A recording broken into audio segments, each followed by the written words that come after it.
Öğretmen hanım, çocukları Arafat'a aratmayız. O çocukların hepsi Arafat olmalı. Onların hepsi de Azad'ın yeğenleri. Dilejan Azatlar yetiştirmeli.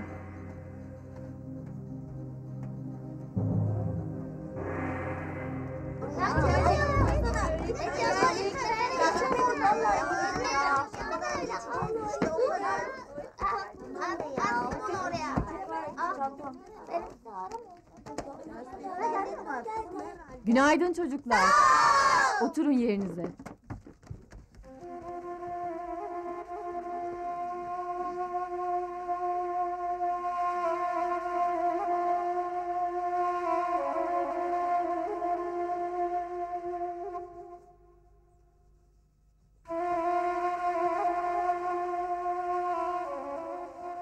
Bakın çocuklar, ben de Arafat'ı sizler kadar seviyorum.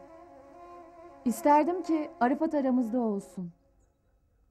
Sizler de birer Arafat'sınız. Hadi beni üzmeyin.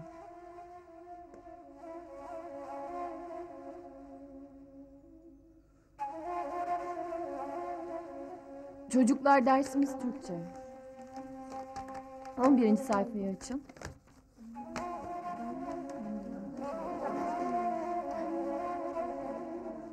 Beni bekleyin, geliyorum çocuklar.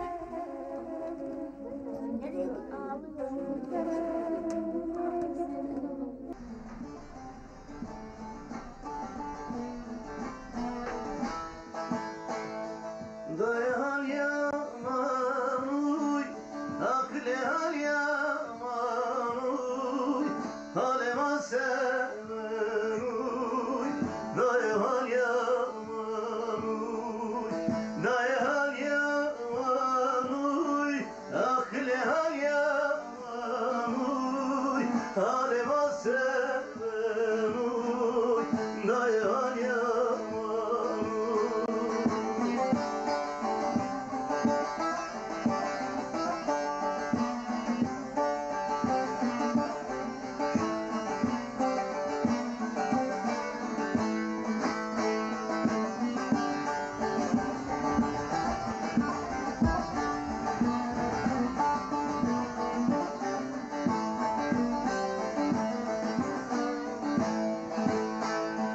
Derime püskani şervayla nay, derime püskani şervayla nay, nesnemli üstün vale kelepşeday, vav kelepşeday, dayan yaman uy, akle hal yaman uy, halema seven uy, dayan yaman uy, dayan yaman uy, akle hal yaman uy, halema seven uy, dayan yaman uy.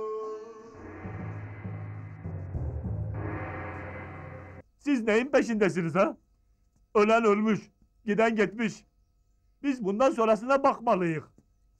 Ulan akıllı. Evlenmiş, intihar etmiş. Geçmiş defteri niye açıyorsun ha? Yeni deftere baksana. Aha, Azat da gitti gidecek. Ya askerin, ya polisin, ya da başkasının kurşunlarıyla gidecek. Ya da zindanlarda çürüyecek. Unutmayın, güçlü olmalıyız. Ha? Ne demiştim? Dilejen aşireti çöktü. Azat da gitti gidecek. Geriye ne kalıyor? Töre. Yani senin aşkın. Töre. Akıllım. Kendine gel, kendine. Sen de kendini toparla Şerom. Dosta düşmana yenik düşmeyek. Daha yapacak çok şeyimiz var. Maşallah. Maşallah. Azad'ın kurşunları değil, kardeşimin sözleri gözlerimi kör eder. Üzülme Şero'am, üzülme, hepsi geçer. Biz bundan sonrasına bakalım Şero'a. Bundan sonrasına bakalım. Hadi, hadi, toparlanın. Gel kardeşim, gel. Hadi gel, dinlen sen. Dinlen hadi yürü.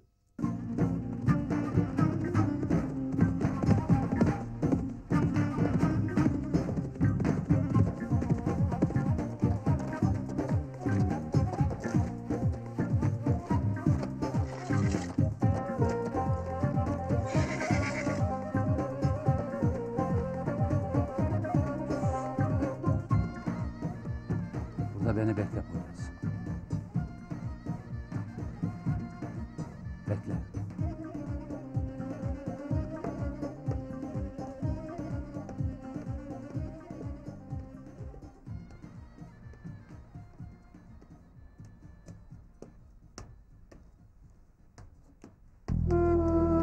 Hoş geldin Azat.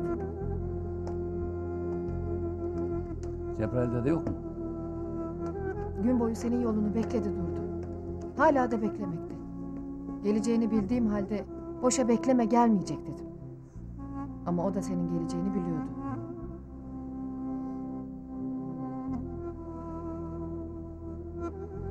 Hıdır'ı başka yerde aramayın.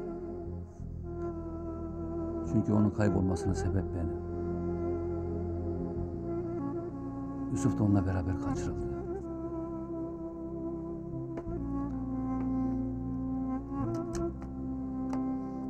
Zaten hangi eşikten adım bassam içeri, mutlaka oraya zararım bulaşır. Bunu hep dedim. Ama herkes gibi sen de beni anlamadın. Bak Azat. Geriye dönmeyelim. Tartışmanın da yeri ve zamanı değil. Bundan sonra ne yaparız ona bakalım. Benden dolayı korkun nedir ki? Sana dedim. Şu saatten sonra seninle yalnız yaşamaya değil, ölmeye de hazırım. Babam geliyor. İçimdeki his Hıdır ve Yusuf'un yaşadığını söylüyor. Hislerimde yanılma, üzülme.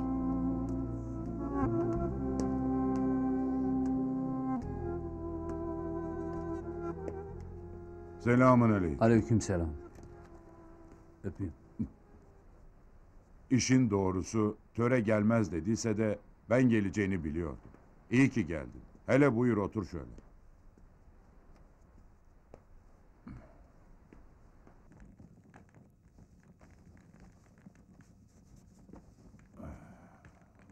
Buyur otur.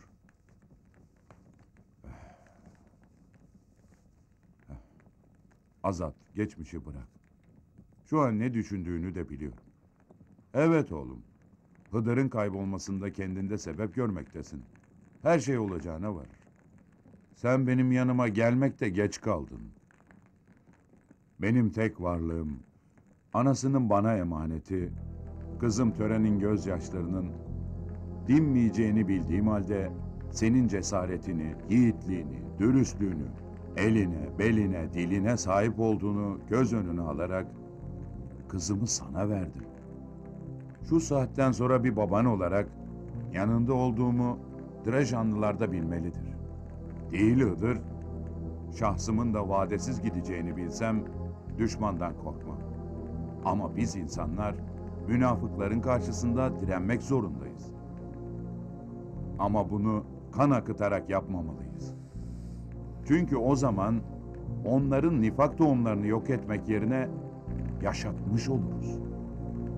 Ben şu an barışa elçi olmak istiyorum. Düşmanın ne kadar kötü olduğunu bildiğim halde. Gel beni dinle, sabırlı ol. Metanetli ol. Nefsine hakim olduğun gibi düşüncelerine de hakim ol. Cebrail dedi. Ben istemem mi ki size Cebrail dede değil de baba diyeyim. Ama bırakmadılar. Bize yaşama şansı tanımadılar. Ben yaşamım boyunca da mahpusta, şehirde, köyde, dağda hep barış elçi oldu. Hep kalemimi kullandım. Hiçbir zaman silahın namlusunu göstermedim. Ta ki düşmanlarımızın mermilerini üzerimize boşalttıklarını görene kadar. Karşılık verdiysem de kendimizi müdafaa içindir. İşte gördünüz. Düşmanın hain pusu buraya kadar geldi dayandı. Suçsuz günah Sıdır'ın, susuz günah Yusuf'un yaşadığı ne malum. Şimdi biz bunların hesabını sormayalım mı? İnsanoğlu hayatında iki kez yaşar. Bir bedenen, bir de yaptıklarıyla. Ben yaptıklarımın doğru olduğuna inanmaktayım.